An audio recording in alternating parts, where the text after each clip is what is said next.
On a parlé des doshas, Vata, Pitta et Kapha. Donc, Sophie, tu nous en avais parlé un petit peu rapidement des caractéristiques de chacun. Comment peut-on savoir qu'on a par exemple un dosha Vata prédominant ou Pitta prédominant ou Kapha par exemple?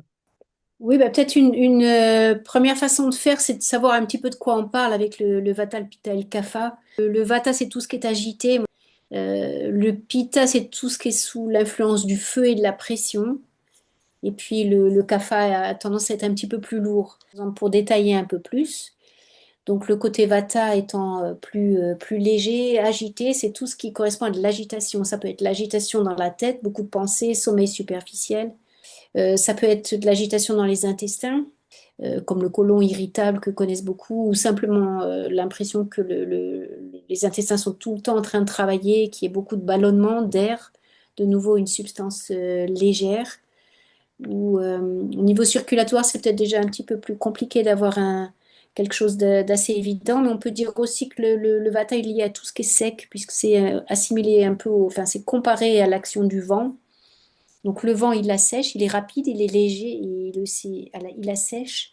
Donc quand la peau est sèche, les yeux sont secs, les muqueuses sont sèches, les selles sont sèches, la constipation, tout ça, ce sont des signes d'un excès de vata. Et si on parle par exemple d'une personne plus Pitta, est-ce qu'on est complètement à l'opposé? Donc, quelles sont ses caractéristiques principales? Oui. Voilà. Quelqu'un qui va bien, qui est équilibré, mais qui est plutôt d'une tendance pitta, c'est-à-dire son énergie dominante ou l'intelligence subtile qui travaille à l'intérieur profondément, qui est dominante, s'appelle pitta. Ça va donner quelqu'un qui va être très précis, très rigoureux, organisé, qui aime l'ordre, hein. Et en même temps, ça s'accompagne c'est-à-dire de réflexion, d'analyse, de chercher à comprendre, etc. C'est des personnes qui aiment, qui ont des objectifs, qui ont souvent beaucoup d'objectifs et qui aiment accomplir, qui aiment réaliser. Et ce qui caractérise aussi au niveau des émotions, c'est la joie. Vous allez dans une assemblée, hein, ou un mariage, par exemple, et puis celui qui fait de l'humour, qui fait rire tout le monde, vous êtes tranquille, c'est un pita. Donc ça, Un c'est Pitta bien équilibré. bien équilibré, Oui, parce bien qu'il est équilibré. drôle, parce qu'il a de l'humour, voilà, parce qu'il est très fin. Ouais. Mm. Alors, et si la joie, c'est le Pitta, quelle est l'émotion qui est reliée à Vata, un Vata bien équilibré? L'enthousiasme.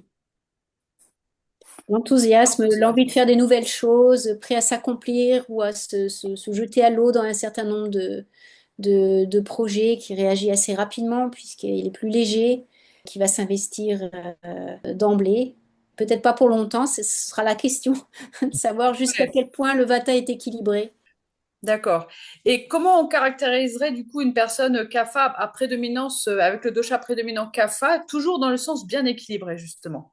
Bien équilibré, ça fait souvent penser à une personne qui est plus très posée, qui va être souriant, qui va avoir ce côté aussi généreux. On assimile souvent le kapha à de la générosité. C'est quelqu'un qui aime donner, peut-être même presque plus que recevoir, qui va arrondir les angles, par exemple, dans la communication. Il va réagir un petit peu moins vite, donc peut-être aussi un petit peu moins vite qu'un vata, moins fort qu'un pitta, peut-être justement avec un peu plus de recul. Et quand c'est équilibré, évidemment, dans un groupe, ça peut aussi apporter quelque chose de très intéressant. Est-ce que physiquement, quand une personne rentre dans la pièce, avant même qu'elle ait commencé à parler, avant même qu'elle ait commencé à s'exprimer, est-ce que physiquement, on peut voir déjà cette prédominance du dosha chez une personne? Oui, c'est très clair. Si la personne, elle rentre et puis elle fait déjà plusieurs pas dans la pièce et qu'elle s'assoit sur la chaise et puis elle change de place comme ça très souvent et puis qu'elle bouge avec ses mains quand elle parle, tout ça, vous avez tendance à penser qu'elle est plutôt vata. Et par contre, si c'est une personne pitta, elle va être bien posée, elle va vous regarder droit dans les yeux, elle va vous parler clair. Physiquement, ben, on dit que c'est le tempérament sportif. Et entre le vata qui va être plutôt mince, agité, mince, et puis le kapha qui est plutôt robuste avec des os et des articulations fortes, costauds, solides et qui se déplacent lentement, et puis souvent un peu plus dans le bon point, hein, chez kapha. Hein, donc vata, c'est la minceur, c'est la légèreté, donc une physiologie très menue. Et Kapha, à l'opposé, ça va être plutôt un rugbyman. Et Pitta entre les deux. Peut-être on peut rajouter pour Pita moi je les repère souvent à la couleur de la peau. Ça va être une peau C'est-à-dire, hyper sensible et une tendance à être trop rouge au niveau du visage, au niveau des yeux par exemple, ou d'avoir facilement des éruptions ici ou là, en particulier tout ce qui va être rouge et inflammatoire, avec une peau qui visiblement réagit très rapidement. Alors là, on peut être sûr que dans la constitution de base, il va y avoir du Pita. on est bien d'accord que les personnes ont les trois doshas. Tout le monde a les trois doshas. Il peut y en avoir un qui prédomine ou deux, mais on a tous les trois doshas, Oui. hein. Dans toute la littérature sur l'Ayurveda, c'est souvent la question.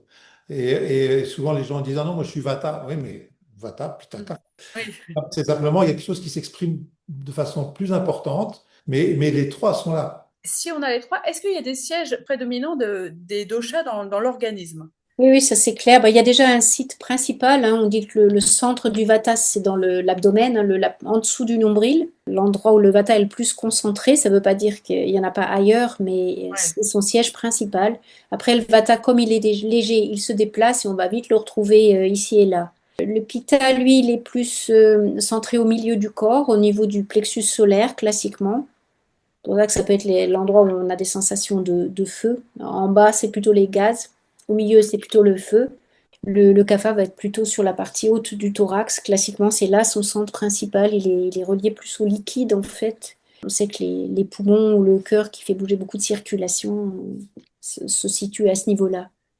Tu dis que le kapha est relié au liquide, ça veut dire que les doshas sont reliés aussi à ce qui est liquide, à l'air, au feu? On les relie à des éléments. On cite pour le vata l'air et l'espace. Mahabhutas, on appelle ça en Ayurveda, en sanskrit. Ça veut dire un élément de base. Pitta, bon, ça va être surtout le feu et l'eau. Et le kapha, ça va être la terre et l'eau. Pitta, le feu et l'eau, pour moi, c'est très antinomique. Est-ce Mm. que vous pouvez éclairer ma lanterne là? Oui, c'est intéressant, C'est vrai? ce regard sur les éléments. En fait, l'Ayurveda dit en fait que la base des doshas, Vata, Pitta, Kapha, qu'est-ce qui crée les doshas? C'est l'intelligence des éléments. Hein, l'intelligence qui crée l'espace, l'intelligence qui crée l'air, va donner l'intelligence de type Vata, avec tout ce qui est mouvement qu'on peut imaginer. Parce que quand on parle des éléments, en fait, souvent on a tendance à parler matière. Dans l'Ayurveda Maharishi, c'est très clair, on ne parle pas vraiment de matière. Ultérieurement, oui, mais on prend le même nom pour parler de l'intelligence qui crée la matière et le nom de la matière. Hein, donc quand on dit le feu, en fait, on veut dire l'intelligence de transformation et quand on dit l'eau, pour Pitta, en fait, on veut parler de l'intelligence de la circulation, de ce qui... Ah, D'accord? Donc, en fait, le feu, c'est ça. Le Pitta, c'est ce mélange à la fois de transformation liquide. C'est la lave du volcan, en fait, dans la hmm. nature. Et dans notre corps, c'est les acides digestifs, par exemple, les sucs digestifs. D'accord? Les enzymes, tout ce qui est les hormones, tout ce qui va permettre la transformation et en même temps la circulation. C'est plus facile à comprendre comme ça, parce que c'est vrai, quand on dit l'espace, l'eau, le feu, l'eau et la terre, c'est ce qu'on voit dans tous les bouquins d'Ayurveda. Ah, t'es là, moi je me suis posé la question pendant des années. Ça fait 30 ans que je fais de l'Ayurveda. Je me suis posé beaucoup de questions au début, parce que je comprenais rien. En fait, on a l'impression quand même, quand on parle du Vata, du Pitta et du Kapha, qu'on est de plus en plus incarné. Vata, c'est très aérien, très éthéré, très mobile. Pitta, déjà, c'est plus incarné que Kapha. On a quelque chose de plus solide, de plus structurel, en fait. Oui, d'ailleurs, le kapha, on le relie à la structure des choses et à la structure osseuse. Mais ce qui là est aussi un petit peu ambigu, c'est que souvent au niveau des os, on le relie à des problèmes de vata, pas uniquement, mais souvent. Et puis, alors que la structure, en fait, on va dire, c'est plutôt le kapha. Alors là, ça va être un peu compliqué. J'ai des problèmes au niveau des articulations. Est-ce que c'est vata, pitta ou kapha? Et c'est là qu'on se rend compte que quand tout va bien ou quand tout va mal, il y a souvent des mélanges de ces trois doshas. Ils ne sont pas aussi rangés dans des cases qu'on pourrait Ouais. l'imaginer. Et il peut y avoir des symptômes qui viennent de vata, des symptômes qui viennent de pitta et des symptômes qui viendraient de kapha. Mais est-ce qu'il n'y a pas un dosha qui se déséquilibre plus vite que les autres? Est-ce qu'il n'y en a pas un qui irait envahir tout le monde et qui justement Oui. permettrait de perturber les autres doshas? L'élément le plus premier, le plus subtil qui émerge en priorité, Hmm. c'est Vata, avec un des éléments qui constitue Vata, qui s'appelle Pranavata. Et ça, c'est vraiment l'impulsion de base de la vie, c'est l'impulsion de vie. Et ça, c'est vraiment l'impulsion de vie qui va mettre tout le monde, qui va lancer tout le monde, qui va lancer le Pitta, qui va lancer le Kapha, qui va dynamiser le Kapha. Donc c'est vraiment le Vata qui est dirigeant. C'est le patron, D'accord, c'est le chef des armées. c'est le Voilà. boss. D'accord. Et c'est lui qui, du coup, peut se déséquilibrer plus facilement, j'imagine. Si c'est lui qui maintient un peu, qui lance un peu tout le reste, c'est peut-être le premier qui peut se déséquilibrer plus facilement aussi. Tout à fait. On l'appelle le roi des doshas, hein. C'est celui qui Hmm. conduit. C'est souvent le premier à être déséquilibré et c'est souvent le premier qui se remet en ordre. Donc c'est vraiment un dosha dont il faut prendre Dont bien il faut prendre. l'attention. Oui, ouais, ouais, ouais, tout à fait. Quand une situation est complexe, il faut pas trop se compliquer la vie. Il faut se dire, bon, déjà, on va s'occuper du vata. Et on verra Quand il après. est en place, on regarde ce qui se passe. D'accord. Est-ce qu'on peut parler de certains problèmes de santé dont les gens se plaignent principalement? Et est-ce que vous pouvez parler un petit peu du possible déséquilibre des doshas? Je trouve qu'un des problèmes vraiment que je rencontre et qui n'est pas forcément considéré comme un problème en médecine actuelle, ou un faux problème, je dirais, c'est la constipation. Donc, qu'est-ce que vous donneriez comme conseil? À la fois sur le déséquilibre des doshas et à la fois sur la prise en charge. Sur la déséquilibre des doshas, alors là, on le relie à un déséquilibre de vata, puisque c'est des selles qui sont trop sèches, en fait. Et il y a souvent D'accord. une sensation de blocage. Et c'est souvent quand les personnes vont être trop stressées, en fait. Souvent, les gens, d'ailleurs, vont le dire, quand je suis stressée, je suis plus constipée. Encore qu'il peut y avoir des variantes avec le pitta, mais en tout cas, les personnes vata prédominantes vont avoir la constipation comme premier symptôme quand elles sont stressées. Oui, c'est en fait un problème vraiment important parce que finalement, ça va bloquer le point central du vata qui lui-même est le chef des autres. Donc, s'il y a un problème de constipation, en Ayurveda, c'est pas du tout anodin. Ça peut être à l'origine de pas mal de déséquilibres un peu partout. C'est pas grave, mais il faut s'en occuper et on va donner des conseils. Ben là, il y a énormément de conseils qu'on peut donner pour éviter ça. En général, il y a trois, quatre piliers importants pour la constipation. Le mouvement, marcher, pour remettre Vata en mouvement. L'eau, parce qu'il y a forcément, comme dit Sophie, il y a sécheresse avec un excès de Vata. Quand Vata souffle trop, il assèche les tissus. Et puis l'alimentation qui permet de faire circuler, ben, c'est l'alimentation avec des fibres, donc des fruits, des fibres, des céréales complètes, des choses comme ça. Et puis une synergie de plantes qui est très très connue en Ayurveda s'appelle Triphala. Et souvent, les personnes qui ont des fois quelques soucis avec Triphala, parce que c'est aussi un petit peu sec, on enrobe le Triphala dans un peu de beurre clarifié, mais ça donne de très bons résultats, hein, avec un petit peu d'eau chaude, et ça aide bien, mais surtout bien s'hydrater, ça c'est fondamental. Oui, parce que, donc en fait, si je comprends bien, la constipation est en fait un déséquilibre de Vata qui, lui, on a vu, c'était le dosha qui pouvait se déséquilibrer le plus facilement et qui ensuite peut être une cascade de déséquilibre éventuel pour d'autres pathologies. Oui, c'est ça. Bah, la constipation, nous en Ayurveda, ça va donner un problème de fermentation, donc les problèmes de ballonnement.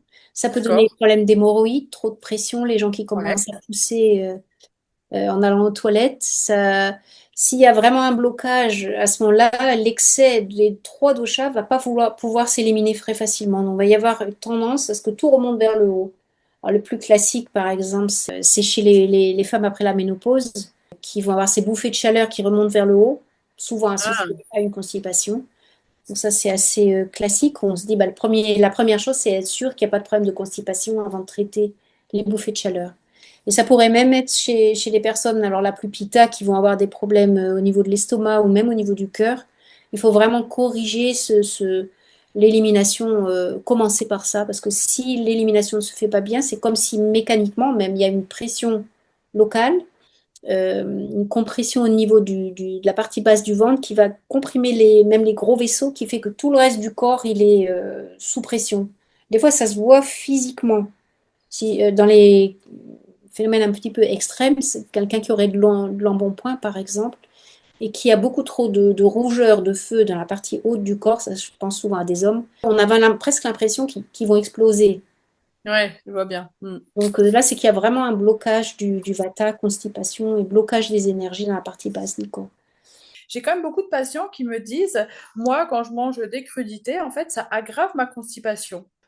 Une des qualités que Vata développe quand il augmente, c'est le froid. Et le cru, par définition, va demander beaucoup de feu pour être digéré.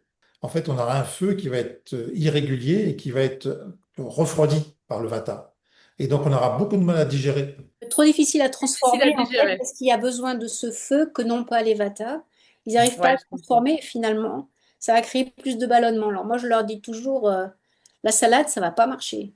Oui. Ça marchera beaucoup mieux si les légumes sont cuits. Les légumes verts cuits vont marcher beaucoup mieux. Bah, la salade pourquoi pas mais cuite. En fait, il vaut mieux leur conseiller des choses qui sont à l'inverse du froid, du sec. Il vaut mieux du chaud et du cuit, en fait. C'est ce qu'il faut leur conseiller. Pas Certes, trop. Ouais. des fibres, mais cuit, pré-digéré presque. Parce que ça arrive parfois dans des situations où il y a trop de restrictions alimentaires et trop peu de graisse pour être sûr de ne pas prendre du poids par exemple. Ouais, ouais, ça arrive Quand même souvent, ouais, tout à oui, fait. ça arrive aussi assez souvent. Il faut vraiment être sûr qu'il y ait quand même suffisamment de graisse dans l'alimentation, qu'on passe pas dans un extrême à devenir trop sec. On dit bien, donc pas trop de sec chez Vata, plutôt du chaud. Mais est-ce qu'il y a des goûts qui correspondent à Vata? Parce que par exemple, on a un grand combat justement contre tout ce qui est huileux, tout ce qui est sucré dans notre société. Mais est-ce que par exemple le sucre ne pourrait pas aider certaines personnes? En Ayurveda, on a l'idée qu'il y a 6 saveurs.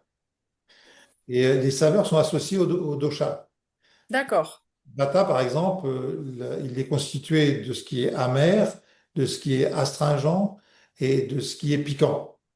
Donc, si vous lui donnez de l'amer, de l'astringent et du piquant, par exemple des endives, vous mettez des épices comme du poivre, des choses comme ça va augmenter Vata. Donc, d'accord. on va conseiller de prendre les autres 6 saveurs, c'est-à-dire le doux. Alors, le sucré, en Ayurveda, on dit doux, hein, sweet, doux. C'est pas forcément le sucre. Parce qu'il n'y a pas forcément le goût de sucre en fait. Voilà, du riz ou des pâtes, ça c'est doux. Donc on va conseiller prendre du doux, on va conseiller de prendre du salé, et puis on va conseiller de prendre de l'acide en petite quantité. L'acidulé, du citron, des choses comme ça. Ça va apaiser Vata. Ça va permettre à Vata de mieux circuler. Et alors, qu'en est-il pour Pita par exemple? Est-ce qu'il y a des goûts particuliers qui peuvent aggraver Pita? Et Bah oui, tout ce qui va être très piquant, par exemple, très piquant, très acide et très salé.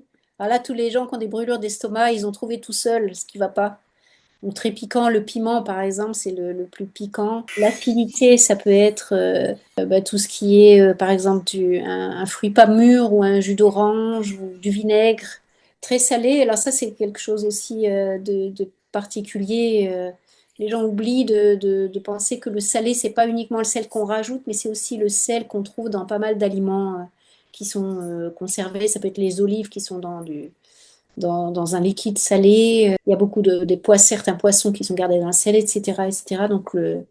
Mais ce qui est assez amusant avec les pitas, ça c'est particulier, c'est que si on commence à leur dire, on sait c'est des vrais pitas, on commence à leur dire d'éviter de manger trop piquant, trop acide et trop salé. Alors là, c'est du 100%. Ils me disent, ben, vous me dites c'est exactement ce que j'aime. Parce que le pita est lié aussi au goût. Et s'il y a un D'accord. déséquilibre, euh, il y a aussi un déséquilibre de l'appel au niveau des aliments. Ils aiment les choses qui sont franches, qui sont fortes. le déséquilibre est intelligent. Ça crée une structure d'intelligence. Même le déséquilibre, il y a une structure d'intelligence derrière. Et cette structure d'intelligence n'a pas envie de disparaître.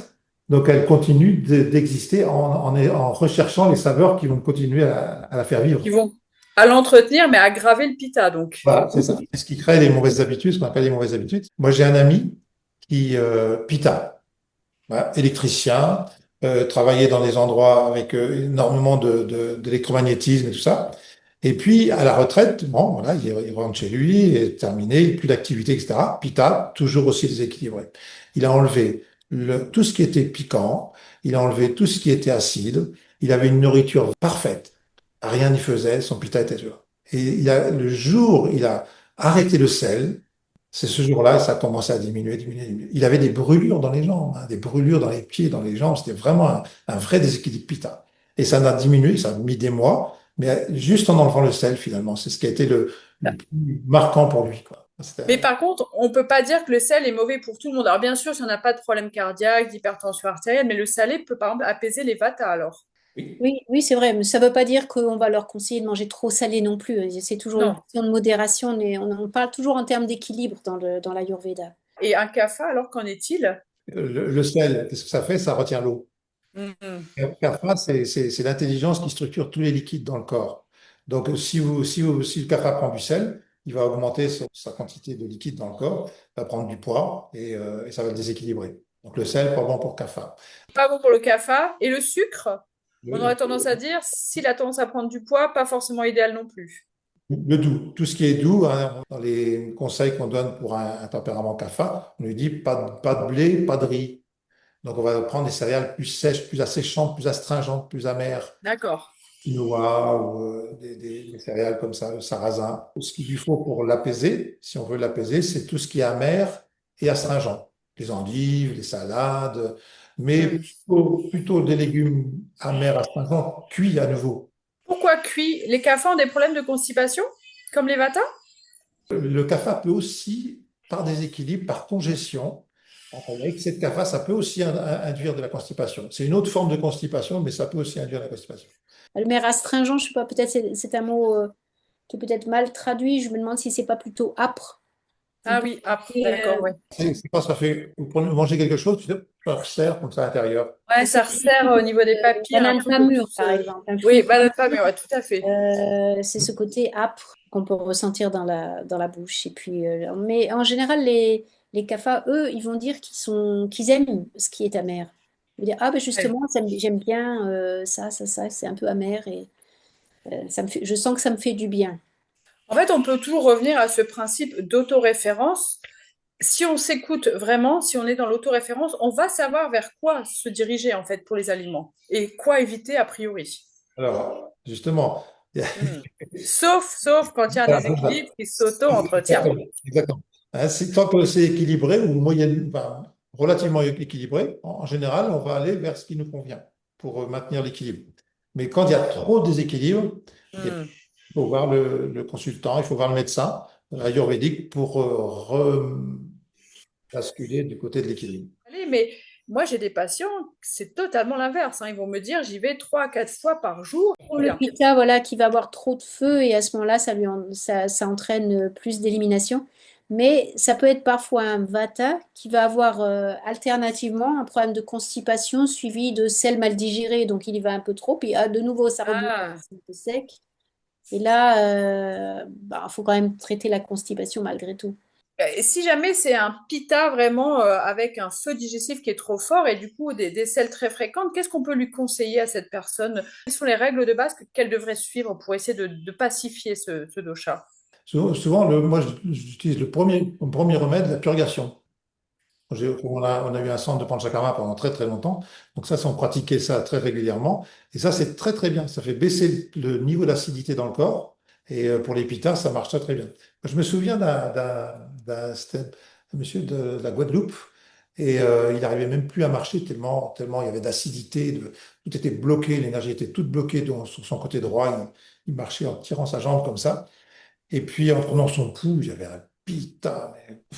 Mais je veux dire, il mangeait du poisson, il prenait souvent l'apéritif, il mangeait très salé. Enfin, ouais, il y avait tout pour déséquilibrer. Donc, on a réfléchi à tout ça. Et puis, surtout, j'ai fait faire 4 purgations sur tout son été.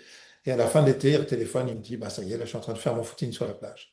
Ah, incroyable. Quand on voit des choses comme ça, on se dit, voilà, l'Ayurveda, franchement, ça a vraiment sa place. Ça a vraiment sa Ça place. fonctionne. Et pour ce qui est de l'appétit, parce que quand même, les gens n'ont pas du tout la même attitude hein, par rapport aux aliments. Moi, je vois certaines personnes qui, dès que 11h30 tapante arrive, il faut qu'ils mangent, quoi. Hein. Il faut vraiment qu'ils mangent. Ou le matin, dès qu'ils se lèvent, ils ont vraiment besoin de manger quelque chose. On voit vraiment que l'appétit est très fort. Et d'autres personnes, le matin, qui se lèvent et qui sont là plutôt à prendre un petit café ou un bol de thé, et c'est tout. Qu'en est-il en fait? Faut-il suivre l'appétit? Faut-il manger quand on n'a pas faim? Qu'en est-il vraiment en fait? Là, c'est pareil, ça dépend de si on est équilibré ou pas. Moi, il me semble que beaucoup de gens mangent trop le soir et du coup, ils n'ont pas faim le matin. Et c'est clair que si on mange tard et si on mange lourd le soir, c'est normal de ne pas avoir faim le matin parce qu'on n'a pas complètement digéré pendant la nuit, on n'a pas fini de digérer ce qu'on a mangé, donc il faut quand même pas mal de temps avant d'avoir de nouveau faim. Puis après, ça va dépendre des doshas là aussi. Le, D'accord. le vata aura quand même un appétit moins prononcé qu'un pitta, par exemple. Hmm. Et le kapha, il digère très lentement, donc lui, il lui faut pas forcément manger très souvent. Il a peut-être besoin d'un peu plus d'espace entre les repas. Mais le repas principal doit toujours rester le repas du midi. Mm. Oui, on va plutôt rester sur le repas principal à midi. On dit que c'est le moment où il y a le plus de lumière, on parle aussi bien en Ayurveda de feu digestif, hein, ce fameux Agni dont on avait parlé dans l'introduction. Donc il y a plus de feu, il y a plus de lumière autour de midi. Donc c'est souvent là qu'on va conseiller de faire le repas principal. Et une plainte souvent qu'ont les gens, c'est par exemple le reflux après le repas. Dans le reflux, il y a plusieurs choses. Ça peut être s'il y a un blocage de vata au niveau du côlon, la pression remonte vers le haut et elle entraîne en fait une remontée du bol alimentaire. D'abord, gérer le problème de l'intestin et le Hmm. va disparaître. Après, il y a des choses, par exemple, moi je me suis beaucoup posé la question pendant très longtemps, pourquoi lorsqu'on mange du potage, pourquoi on a des reflux? Ce qui se passe aussi, c'est quand il y a trop de liquide dans l'estomac, ça noie les sucs digestifs et la digestion est ralentie, profondément ralentie.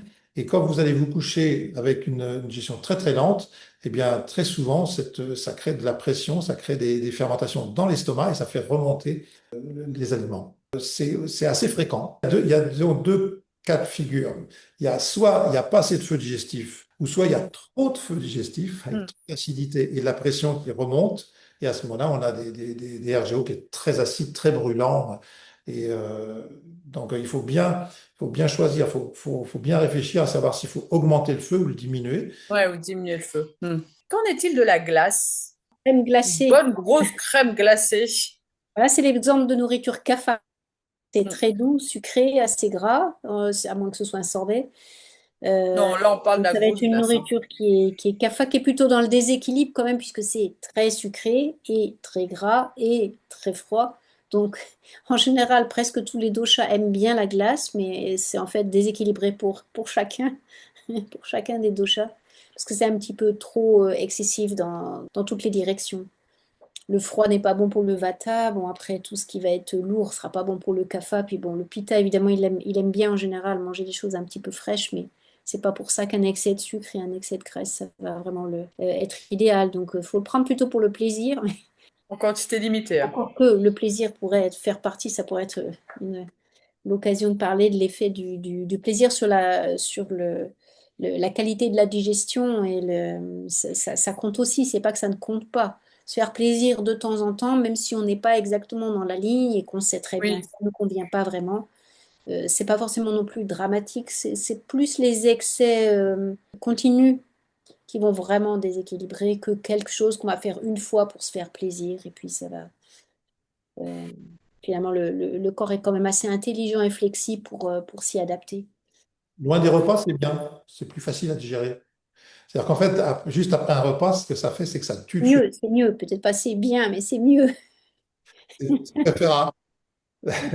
Parce que juste après un repas, ça refroidit complètement le feu digestif et après, vous avez beaucoup de mal à digérer. On s'en rend pas forcément compte, mais c'est très difficile et la digestion va pas se faire complètement. Et c'est Hmm.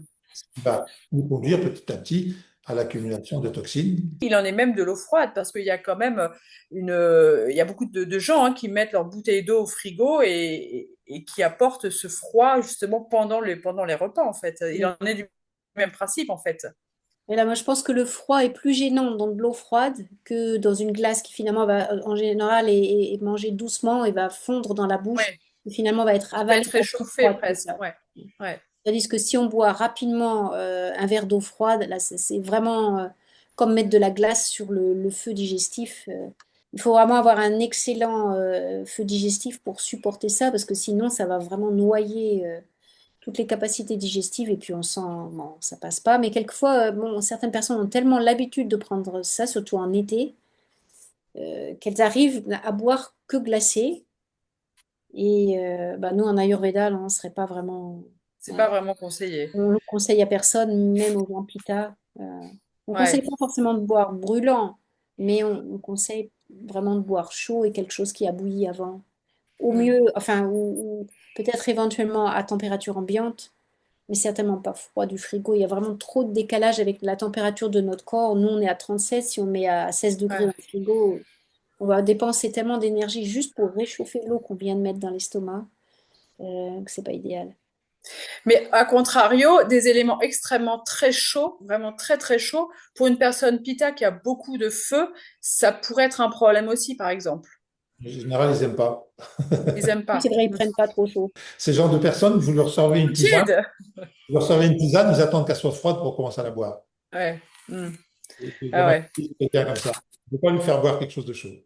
Et des gens qui sont facilement en colère, vraiment qui explosent souvent, et on en rencontre quelques-uns, et rapidement la colère peut s'arrêter, ils passent à autre chose, mais qui peut être un peu gênante et puis plus compliquée à gérer pour l'entourage. Qu'est-ce qu'on peut leur conseiller à ces personnes-là, qui souvent explosent très facilement, quoi?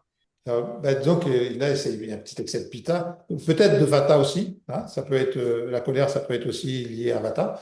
Donc, on va regarder si le déséquilibre vient plutôt de vata au départ ou plutôt au pitta. Si c'est des colères de type pitta, on va conseiller, par exemple, de bien aérer sa pièce, de refroidir le plus possible, prendre des plantes comme la menthe, la lavande, toutes des choses qui rafraîchissent. Un élément qui est extrêmement intéressant pour les pitas, c'est l'eau de rose. Ah, Euh, intéressant. Si dans son jardin, la personne a des roses, on lui dit prenez des pétales, mettez ça dans un récipient, laissez toute la nuit et buvez le lendemain. Et ça, c'est très apaisant, très rafraîchissant. Hein. Donc, toutes les thérapies à base de roses, en huile essentielle, même, c'est un petit peu onéreux, mais tout ça, c'est très efficace pour Pita. Et j'aurais une dernière question pour cette session. J'imagine qu'il y a des saisons qui peuvent déséquilibrer ces doshas alors. Oui, oui, bien sûr, les saisons où il y a, bah, si le vata tolère moins le froid, il va être moins à l'aise l'hiver. Et souvent, tous ces symptômes de sécheresse, de tension, par exemple, vont augmenter pendant l'hiver. Et c'est seulement au printemps, quand vraiment ça se réchauffe, qu'il commence à se sentir mieux. Ouais, ils sortent d'hibernation là. Oui, il faut un certain temps parce que souvent, il faut pas mal. Le vata s'accumule au cours de l'hiver. En fait, il est Hmm, maximum à la fin de l'hiver. Donc, il faut quand même pas mal de temps, enfin, selon l'endroit où on habite, bien sûr, pour l'apaiser. Puis le pitta, plus mal à l'aise, s'il fait vraiment très chaud en pleine canicule. Bon, tout le monde souffre, mais le pitta, c'est sûr qu'il va pas apprécier. Il va être assez mal à l'aise. Et là, c'est souvent à la fin de la période pitta, c'est la fin de l'été. Donc, c'est souvent là que les symptômes sont optimum.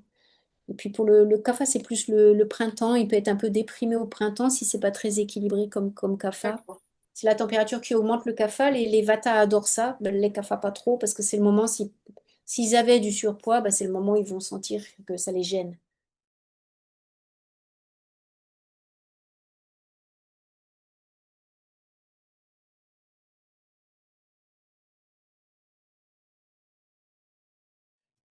Donc, ça fait plaisir de se retrouver à nouveau.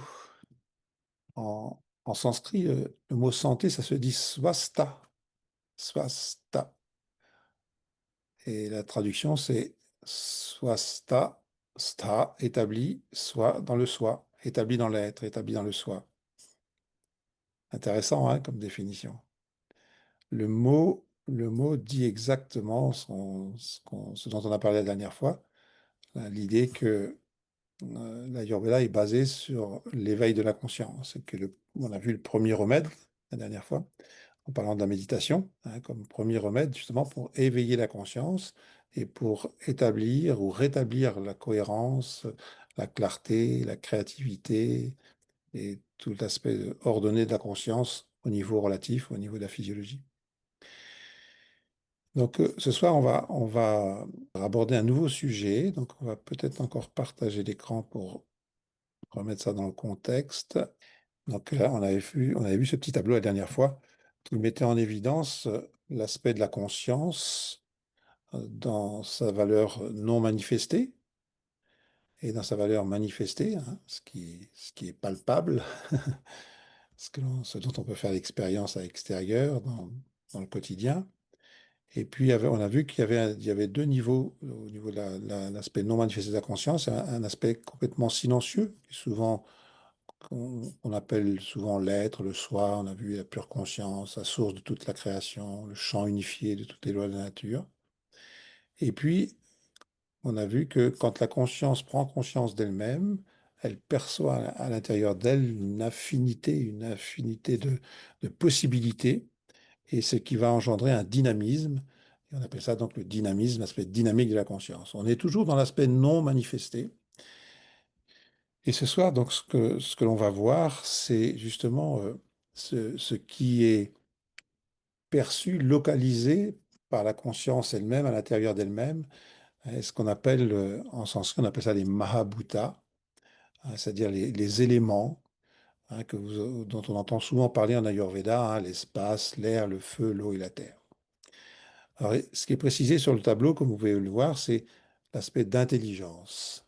Là, on est, on peut dire, à l'intérieur de la conscience, dans l'aspect silencieux de la conscience, et on ne peut pas à proprement parler d'aspect matériel, hein. Pourtant, les mots, ça correspond, hein, espace, air, feu, eau, terre, hein, ça paraît très matériel. Et en fait, on est vraiment dans l'aspect de l'intelligence de ces éléments. C'est vraiment l'aspect d'intelligence, les fluctuations de la conscience en termes d'espace, en termes d'air, on va dire en termes de mouvement. On va rentrer un peu plus dans les détails, mais on est vraiment d'abord à ce niveau-là. Et puis, quand ces éléments sont regroupés par deux, on obtient, pour l'espace et l'air, on obtient ce qu'on appelle vata. Si on rassemble le feu et l'eau, on obtient un autre élément qu'on appelle pitta. Et si on rassemble l'élément terre avec, ou l'aspect, cette intelligence de la terre avec celle de l'eau, l'aspect, disons, plus froid de l'eau, entre guillemets, hein, il faut bien dire les choses, on obtient un élément kapha. Et c'est ce dont on va parler ce soir. Vata, Pitta, Kapha. Et ce qui est intéressant dans l'Ayurveda Maharishi, c'est l'idée que quand on parle de Vata, Pitta, Kapha, on parle vraiment de quelque chose qui est au niveau de la conscience, au niveau de la source, hein. On est vraiment dans un niveau, au niveau de l'intelligence du processus, hein. Alors, bien sûr, on peut en parler à un niveau plus manifesté, hein. Quand on met expression de Vata, Pitta, Kapha dans le corps, bien sûr, on va pouvoir repérer ce Vata, Pitta, Kapha dans le corps. Et puis, on verra plus tard donc l'aspect de prana, d'agni, de jas. Hein, on l'a d'ailleurs, je crois, dans un deuxième tableau. Ouais, voilà, on le voit mieux ici, hein. Ici, dans ce tableau où on a enlevé un certain nombre de choses, on voit effectivement l'élément Vata, Pitta, Kapha dans l'aspect au niveau de la physiologie et qui correspond aux éléments plus matériels cette fois-ci, hein, l'aspect plus conscience, l'aspect plus conscience manifestée. Et on a comme fonction de l'espace, c'est de créer de l'espace, hein, de créer les cavités dans le corps, hein. Par exemple, l'œsophage va être une cavité, hein, l'estomac. Quand on parle de l'élément air, on parle du mouvement, on parle des impulsions, on parle de la communication. Quand on parle du feu, on parle de l'aspect de transformation, de digestion. Quand on parle de l'eau, on parle de l'aspect de cohésion, de fluidité et l'aspect structure et stabilité pour la Terre. Donc, c'était pour vous donner un petit peu quelques éléments avant de commencer la vidéo. Et puis un peu de vocabulaire aussi. Vous avez vu ici le mot dosha. Vous entendrez parler de dosha. Dosha correspond au nom générique de Vata Pitta Kapha, hein. Quand on veut parler des trois, on dit les doshas, les trois doshas, hein. Et quand on parle des éléments, on parle des Mahabhutas, les grands éléments. Voilà. OK. Donc, on va peut-être pouvoir passer la vidéo, hein, Jean-Yves. Merci, Jean-Yves. Bien. Petite plongée au cœur des doshas. Petite plongée au cœur des doshas. Donc, il y a beaucoup à dire, hein. On a amené quelques éléments de réponse grâce aux superbes questions de Jeanne. J'ai vu qu'il y avait déjà des questions. On peut déjà commencer à répondre à celle-ci, hein. Bouillir l'eau pour participer à son refroidissement au sein du corps. Alors, pourquoi Sophie dit qu'il faut faire bouillir l'eau? Parce qu'en fait, en faisant bouillir l'eau, vous la rendez digeste. Et vous la rendez digeste et ensuite, on la laisse refroidir et pour un pita, il peut le boire à température ambiante. Et pourquoi la rendre digeste? Parce que l'été, alors qu'il fait très très chaud, hein, c'est le principe moi j'appelle ça le principe du réfrigérateur. Il fait très chaud en périphérie, très chaud vers l'extérieur, et donc forcément c'est plus froid à l'intérieur. Et donc il faut quand même favoriser, mettre des éléments qui soient assez faciles à digérer, hein. Donc on fait bouillir l'eau, ce qui la rend plus digeste, et parce qu'il y a l'intelligence du feu qui est animée à l'intérieur de l'eau, même si à la température ambiante, cette intelligence est toujours éveillée là. Pensez, hein, on pense toujours en termes d'intelligence, hein, non pas en termes de matière. Voilà, plus fondamentalement en termes d'intelligence. Ok, super. Alors, alors comment savoir, peut-être Sophie Sophie est là, je crois, ce soir, Oui, hein? oui, Voilà, bonsoir. super. Comment savoir s'il y a trop de feu digestif ou pas assez? Sophie. Oui, si on n'a pas faim, par exemple, si on n'a jamais faim, là, on peut être sûr que le feu digestif, il n'est pas terrible, ça, c'est sûr. C'est un des signes. Si après manger, on se sent pas trop lourd, ça veut dire aussi que le feu digestif est assez bon. Sinon, quelqu'un qui a un feu digestif qui est très bas, il va mettre beaucoup de temps à digérer pendant 1 heure, 2 heures, 3 heures, quelquefois même plus. Il se sent trop lourd. Et puis après, il y a le temps qu'il faut pour avoir de nouveau faim. Si on n'a pas faim au début du repas suivant, bah, c'est que le feu digestif, alors qu'on n'a pas mangé spécialement trop, c'est que le feu digestif est pas bon. Pour ça, c'est une façon de regarder les choses. On pourrait regarder aussi au niveau du système digestif. Si on a des selles très régulières le matin, d'une bonne consistance, a priori, c'est que le feu digestif n'est pas si mal que ça. Si au contraire, euh, pas assez, il n'y a pas assez de sel, il y a plutôt de la constipation, c'est qu'il n'est pas assez fort. S'il y a de la diarrhée, ce serait il y a trop de feu, trop de pita. Donc tous ces éléments, ça va permettre de voir si le feu digestif est bon. Donc voilà, c'est suffisamment simple. On a faim à l'heure du repas, on se sent bien après manger, on a faim au repas suivant, et puis dans l'ensemble, on se sent confortable, aisé dans le corps, heureux. Bon, c'est quand même aussi des signes que la digestion marche bien. Alors, merci Sophie.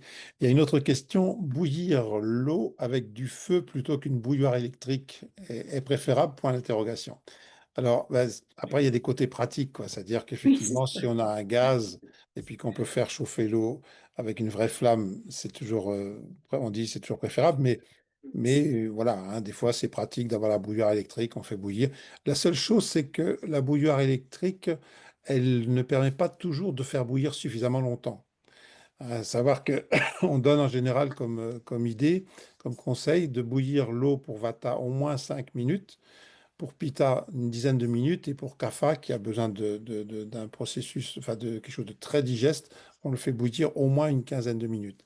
Et c'est assez long, hein, donc il faut mettre beaucoup plus d'eau.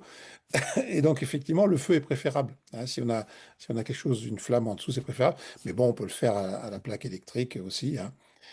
Bien sûr, hein, plus on s'éloigne des éléments naturels, et voilà, il y a peut-être quelque chose, des éléments subtils qui viennent se interférer.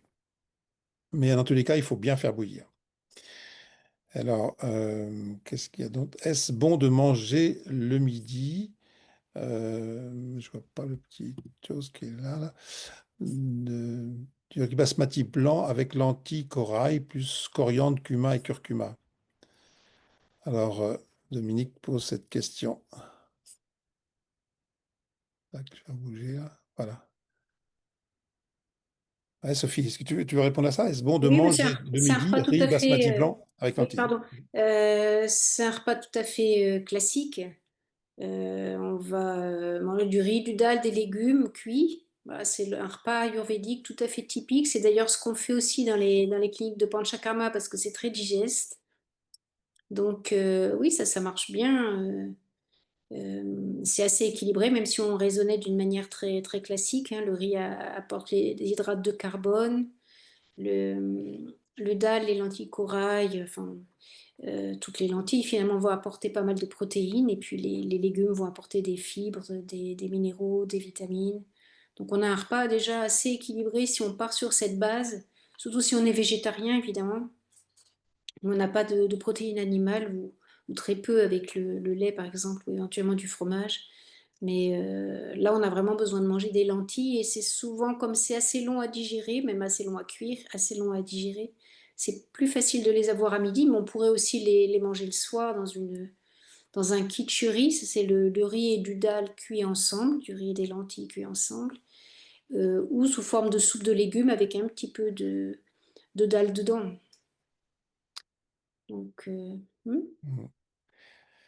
Ok, donc que pensez-vous du jeûne alternatif des 16 heures entre deux repas? Alors le jeûne alternatif, c'est intéressant, alors surtout pour CAFA. Les tempéraments CAFA, ils font le jeûne alternatif naturellement.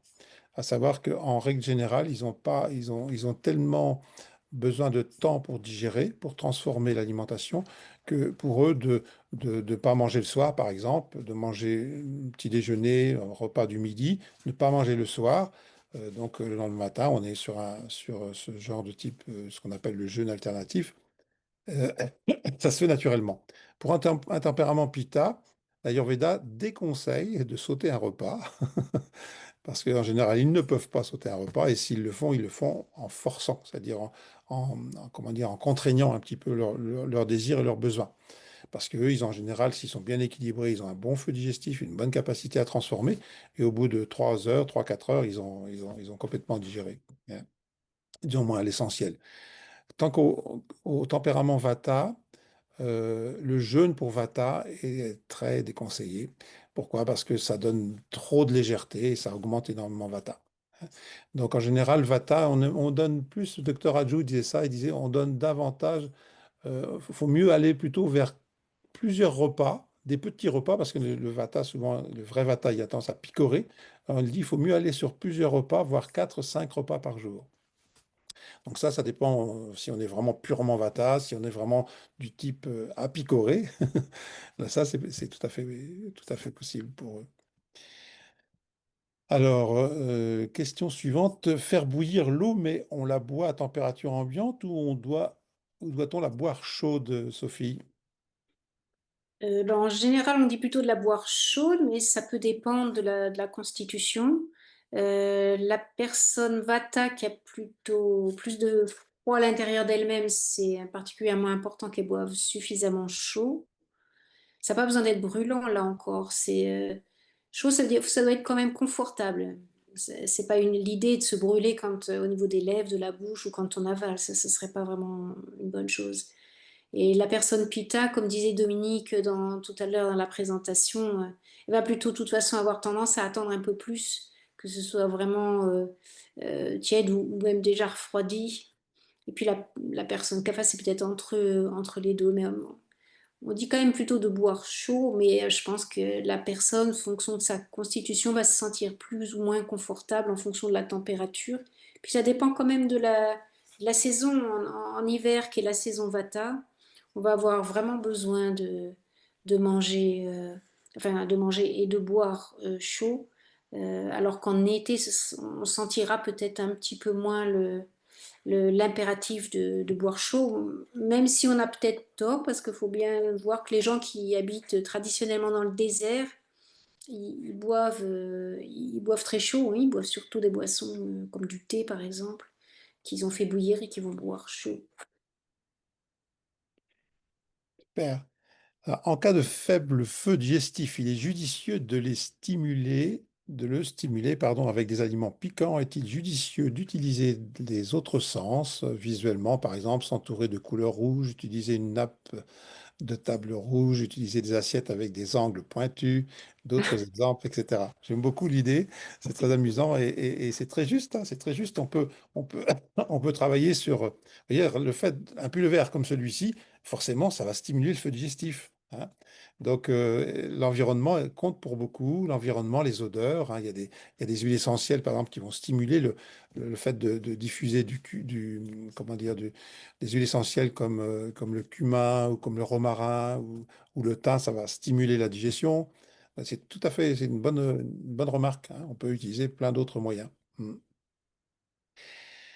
Alors, étant végétarien, je suis carencé sans doute en vitamine B9 et B12. Comment l'Ayurveda peut corriger cette situation? Ah, Sophie, si tu veux Oui, mais répondre à c'est une question qu'on se pose souvent parce que c'est vrai que ça. c'est quelque chose quand même qui est très fréquent. Et moi, j'ai souvent posé la question justement à Dr Raju ou à d'autres Védias, hein. Non, mais qu'est-ce qu'on fait, pourquoi, etc. Et il disait, si la digestion est bonne, il ne devrait pas y avoir de déficit en vitamines. Mais bon, bah là, le fait est, moi j'ai vu des gens qui ont eu la vitamine B12 en particulier, qui étaient dosés, des gens qui étaient végétariens depuis 10, 20, 30, 40 ans. Et c'est vrai que tout le monde ne va pas avoir un déficit dans ces vitamines, mais quand même une proportion pas négligeable, plus de la moitié, je dirais. Donc moi, j'ai fini par me résoudre à dire aux personnes qui sont végétariennes strictes pendant longtemps euh, de checker quand même leur vitamine B12 et puis si c'est nécessaire d'en prendre. Bon, on sait qu'il y a des aliments qu'en contiennent, mais c'est surtout les aliments animaux. Donc après, il reste le lait dans lequel il y a un peu de vitamine B12, mais c'est pas énorme si on a vraiment que ça comme source et qu'on n'a pas une excellente digestion. Avec le temps, petit à petit, ça baisse doucement. C'est pas une vitamine qui va baisser rapidement. Ça se fait vraiment sur plusieurs années. Si on est juste végétarien depuis un mois ou deux, c'est pas un problème. Mais si on a l'intention de rester toute sa vie végétarien, ouais, il faut quand même un petit peu surveiller ça. Ouais, c'est un sujet vraiment important. Mm. Alors, bah après, c'est plus, Dominique, est-ce que tu proposes encore des rendez-vous en présentiel, parce qu'il n'y a plus de cure au CRFM?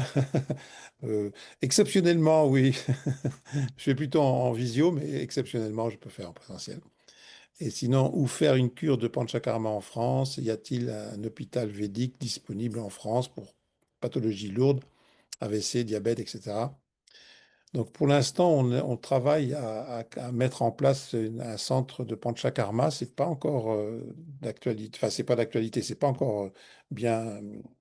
C'est pas structuré, mais on y travaille sérieusement et on aimerait bien pouvoir dire un oui. Surtout qu'on a fait ça pendant 30 ans et qu'on aimerait bien que le bébé continue d'évoluer. Et puis, bah, c'est pareil en Suisse. Sophie a aussi arrêté son activité.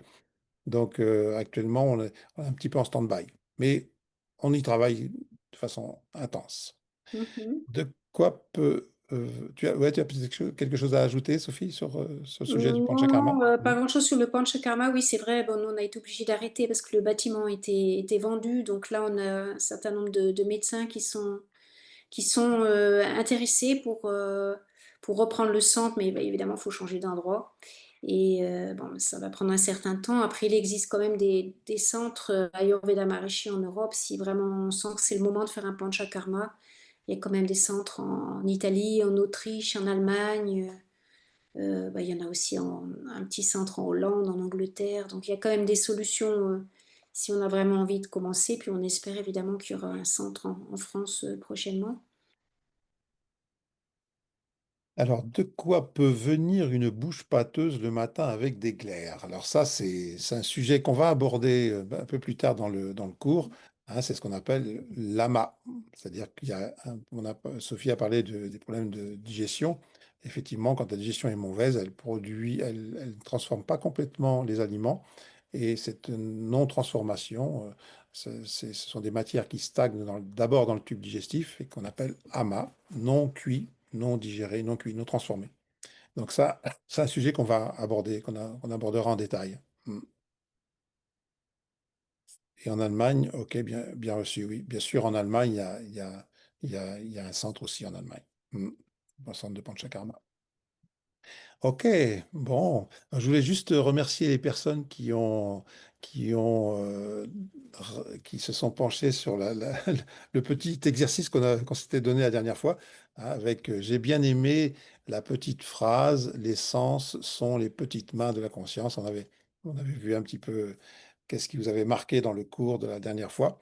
Et donc, voilà, il y a quelques réponses. Les sens sont les petites mains de la conscience. Et quelqu'un a répondu aussi, la conscience est, alors, il avait bien aimé cette expression, la conscience est consciente de sa propre réalité. Et Anne-Kate fait le commentaire, c'est exactement la définition de la conscience. Ouais, c'est une très belle définition de la conscience. Donc, je ne sais pas s'il y a encore des questions, s'il y a des gens qui veulent encore intervenir, ou si peut-être on peut arrêter là. Et puis, faire un petit peu comme la dernière fois, savoir s'il y a des choses qui vous ont marqué particulièrement dans ce cours, des choses qui vous ont interrogé ou qui vous ont appris quelque chose de nouveau ou dont vous aimeriez parler pour la prochaine fois. On peut y réfléchir, y penser, et puis ça nous peut être l'occasion d'échanger. Mm. Alors, Christophe met un lien, donc c'est ayurveda-maharishi.net. Donc, je suppose que c'est un centre de Panchakarma, en Italie. Oui. Ouais, merci Christophe. Ouais. Merci Christophe. Super. Bon, il nous reste à remercier Sophie, à remercier toute l'équipe, et puis à vous souhaiter une belle soirée. Et on se dit à mercredi prochain. Bonsoir. Au revoir à tous.